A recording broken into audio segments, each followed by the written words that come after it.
Welcome back to Sissy Maya. Make sure to subscribe to our channel to never miss an update.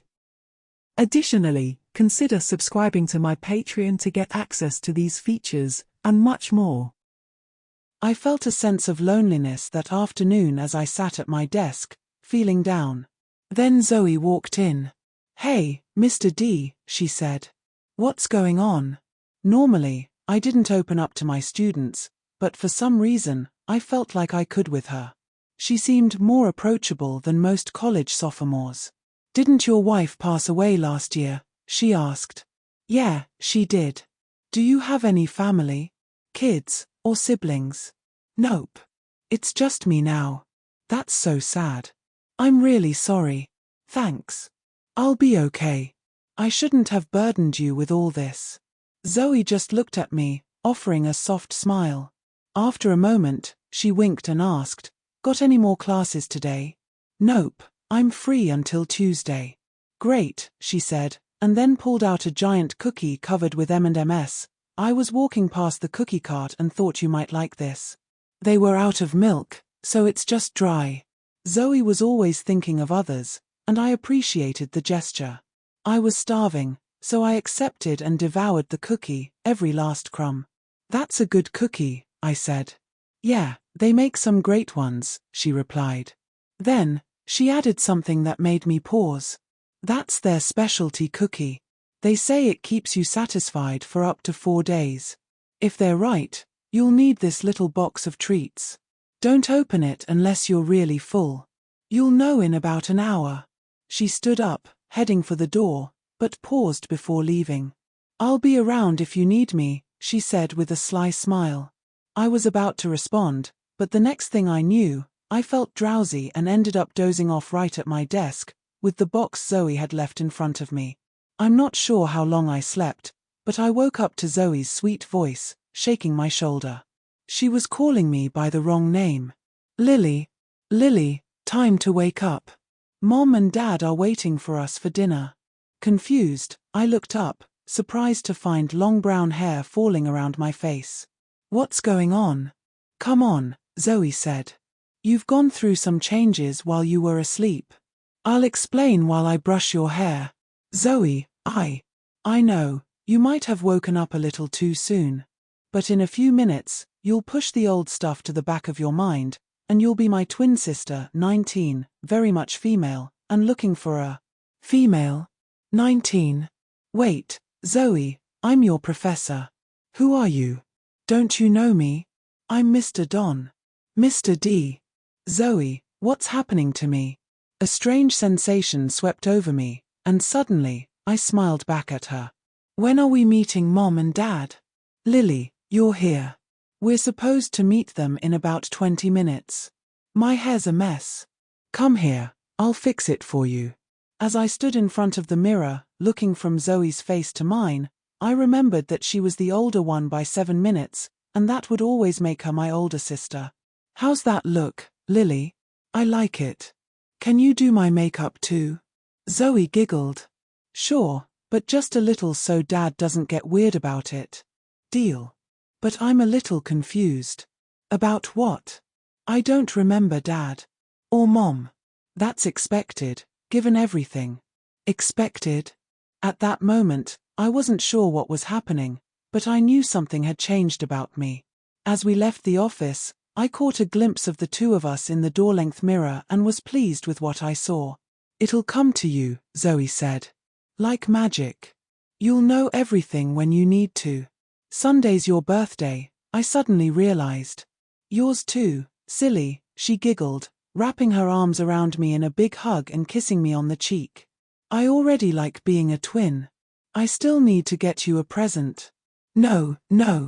Remember, we split the cost of bringing Mom and Dad up here." It suddenly hit me, as if I'd known all along. In 3 days, we would be 20. No longer teenagers. And Mom was worried we hadn't gotten engaged yet. Zoe took my left hand, our fingers interlocking, and we strolled down the hall side by side, her in pink satin, me in light blue.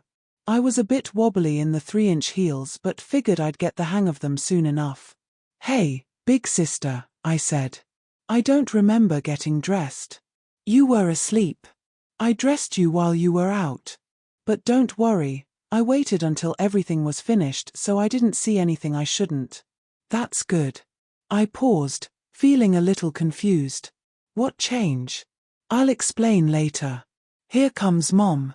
Around the corner appeared a stylish blonde and a handsome man with graying hair at his temples. A few steps behind them, Dad extended his arm from behind his back, holding 2 bunches of yellow roses. Now, let's see, he said. These are for Lily, and he handed 1 bunch to me, and these are for Zoe. He handed the other bunch to my sister. Zoe turned to me suddenly. Remember when we were 6 and Grandpa gave us each a carnation to wear over our left ears? She asked. I nodded, but the memory felt out of place, as if it didn't belong. Something felt off. We spent the evening with our parents, then headed back to the dorm, exhausted but happy. They were going to a beach resort until Sunday when they'd meet us for birthday cake and ice cream before heading home. I loved being with Zoe. We talked late into the night like we hadn't spent time together in years. Eventually, we both fell asleep in our underwear. Around 6 a.m., I woke up feeling a little different. I began to explore my body, running my fingertips across my smoother, curvier skin. I loosened my bra and cupped my hands over my chests. The sensation was new, unfamiliar, yet exciting. I couldn't remember ever feeling like this before. I got up to use the bathroom and awkwardly stood before the toilet. After a moment, I sat down. What's going on? I muttered to myself. Before I could make sense of it, Zoe stumbled in and asked, "Can I have the first shower?" Totally unclothed, she waited for my answer. "Go ahead." As she turned to grab her things, I noticed a cute little pink butterfly tattooed on her left butt cheek. "Zoe, that's adorable. When did you get that?" "Her," she responded, turning just enough to see my outstretched finger pointing at the tattoo. "I got it the same day you got yours, silly. I have a tattoo." I quickly stood up, ran to the bathroom mirror, and saw a light blue butterfly on my own backside. "Did you wipe?" Zoe called from the other room. "What? Did you wipe?" "There's a few things you won't know after the big change, and that's one of them. When you pee, you have to wipe from front to back to avoid infection."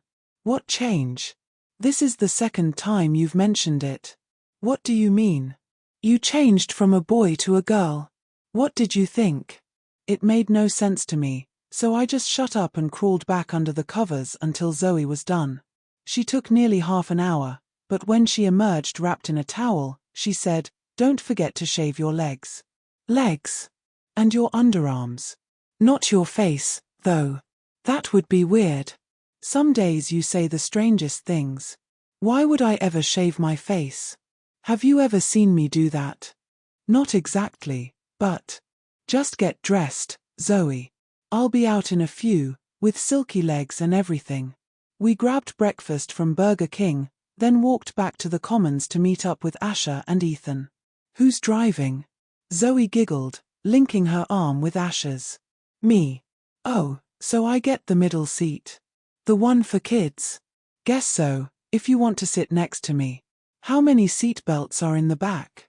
Ethan asked, nudging Asher playfully and putting his arm around my waist. Asher looked back at us and winked.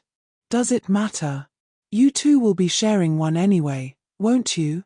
I think I blushed a little and quickly turned my head away from Ethan.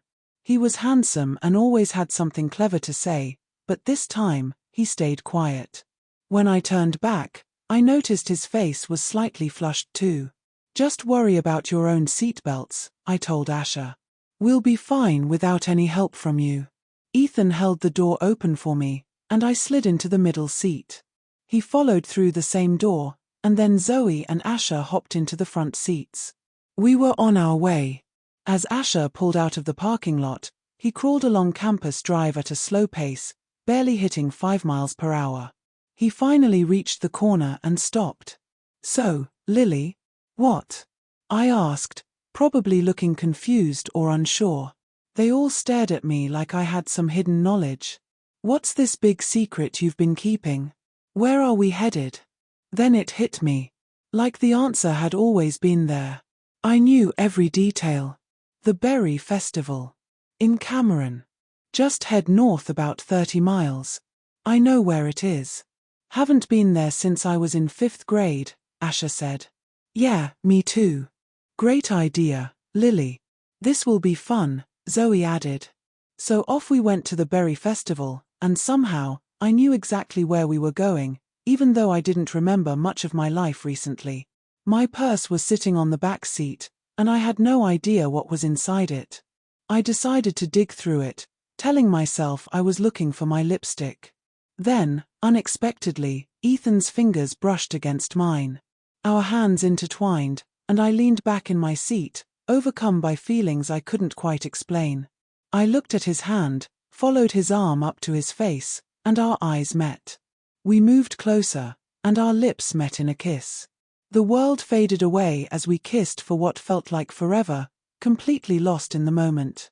After what felt like an eternity, Zoe interrupted. Do you have any Kleenex? She asked. I pulled back, shaking my head, then said, yeah, I do. I rummaged through my purse until I found a pack of tissues and handed it over the seat to her. Thanks, she said, dabbing her nose. Ethan's fingers gently squeezed my wrist, and I felt the same urge to continue, but Zoe broke the moment again, asking, what shade of lipstick are you wearing? Not sure, I mumbled, then grabbed the mirror from my purse. I checked my lip color, adjusted the angle slightly, and stared into my eyes.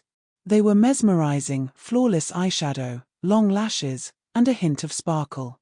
But as I looked deeper, I realized something strange. I was Lily, but I was also Mr. D. It was like I was living two lives at once. Zoe noticed the change in my expression. You okay? Did you look straight into the mirror or something? I did, I replied, still lost in my thoughts. Put it back in your purse. A bad memory will fade away soon enough. I did as she suggested, but the memory didn't fade. Ethan reached for my hand again, but suddenly, the idea of kissing him repulsed me, so I pulled away. I think I'll sit alone for a bit, I told him. Just in case. Asher, stop at the Arco station up ahead, Zoe said. Lily and I need to use the restroom. I'm fine, I protested, but she insisted. Asher parked, and Zoe grabbed my arm, pulling me inside. In the restroom, she rummaged through my purse until she found my eyeshadow and mascara. She touched up my shadow and added a little more mascara. There. All fixed, she said. What's that supposed to mean? I asked, confused. Who are you, really, little sister? Oh, come on, I laughed, grabbing the mascara and throwing it back in my purse. Hey, Zoe. She paused, staring at me for a moment. Did you bring any pads? I think I'm starting. She handed me one quickly, and without knowing exactly what to do with it, I took it. Just stick it in your panties, she said. Let me know if you need any more. I went into a stall and followed her instructions. When we returned to the car, Zoe grabbed my arm and spun me around. Do you remember Mr. D? Never heard of him, I replied, confused. Good. Why? Who is he? Long story. I'll tell you later. Zoe, you're messing with my mind. Just get in the car, and let's head to the Berry Festival. I climbed into the car, kissed Ethan on the cheek, and buckled myself into the middle seat belt. Feeling better? He asked. Much. Thanks. The rest of the day was a blast, and the sour cream strawberry pie at the Smucker's booth was out of this world. I even got the recipe, though I'd never made a pie in my life. That would be quite the challenge. The only thing I was familiar with was the spray bottle of whipped topping. Our birthday was perfect. We wore our nicest dresses and met Mom and Dad at the Sycamore Inn, about 5 miles inland along the river. The setting was breathtaking. From our table by the window, we could see sailboats returning for the night, along with a fascinating mix of sea otters, gulls, and pelicans playing in front of the diners. After a delicious prime rib dinner, 2 individual birthday cakes arrived at our table. Then Mom pulled out little packages from her purse, placing one in front of each of us. They were heart-shaped lockets, mine silver, Zoe's gold. As I opened mine, I couldn't help but think how cute Ethan would look in there. Business was slow, so the restaurant didn't mind us lingering until almost 9 o'clock, when Mom and Dad had to leave for the airport. We watched them drive away, then returned to our dorm where we continued talking until midnight. Zoe fell asleep mid-sentence, so I pulled the sheets over her and went to my own bed, where I stared into the darkness until sleep overcame me. On Monday morning, Zoe woke me up unusually early, constantly urging me to hurry. I kept asking why, but she wouldn't say anything. She seemed to be on to something, so I went along with it. We hurried through a thick, damp fog to the humanities office building, took the elevator to the 9th floor, and rushed into an office in the southwest corner. "Wow, what a view!" I exclaimed. "Admire it later," Zoe said. "Right now, you need to get ready for a moment of realization." "Eh, what?" I asked as she pushed me into a plush leather desk chair. "I'll be back in an hour. We can talk then. Just stay here, okay? No matter what happens, stay right here." "What could happen? Is it safe here?" "It's safe. Just stay. You'll be safe. And you'll remember everything, so you'll want to stay."